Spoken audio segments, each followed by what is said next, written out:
In today's lab, we're going to use different methods to calculate how a high-pass and low-pass circuit perform. First of all, we're going to use calculations to determine how it will perform. Next, we'll use PSpice and use a Bode magnitude plot in order to visualize how it acts. And finally, we'll use LabVIEW.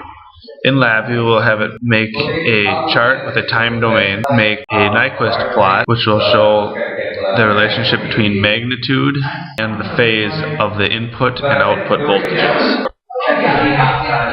To start off with, here we have our calculations for a high-pass filter, and here it shows when omega equals 0, the V out over Vin is 0, and when omega is infinity, the ratio of V out over Vin is 1.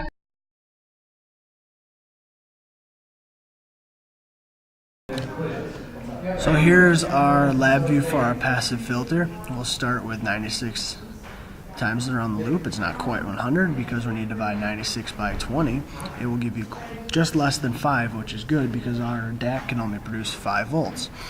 So we go down to our second DAC, and that will show us the input and output, and the white on the graph will be an input and the red on the graph is the output. So we have our high pass filter, and we're going to test it now. Before I even start the simulation, we are going to show that it starts out of phase by 90 degrees and they will become in phase by the end. And as you can see, they slowly come into phase, and as it finishes up, go down to our Nyquist plot,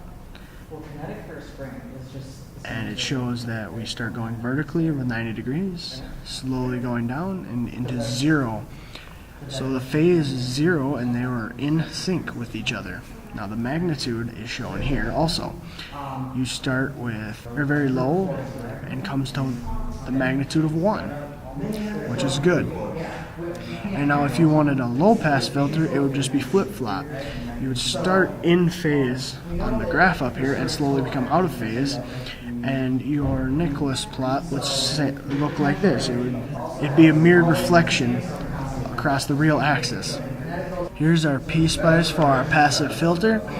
As you can see, it is a low pass filter because our resistor is before our capacitor, and we have our voltage here and our ground. We have a couple of volt probes in there. We'll run the simulation, and we get just as we thought it would. They start in phase, and as you can see, they slowly become out of phase. Now, if you wanted a high-pass filter, you would flip-flop them, and you would start out of phase by 90 degrees and slowly come into phase. As you saw with the LabVIEW chart and the Nyquist plot, with the chart you saw that in a high-pass filter it starts out with a phase shift of 90 and gradually works its way to be in phase with the input voltage. You also should have noticed that the amplitude with the voltage in and out also slowly grew to be the same value as well. With the Nyquist plot, you can see that the magnitude starts out at 0 and slowly increases to 1 for the voltage out. And you can also see that it starts at a phase of 90 and it moves outward to a phase of 0.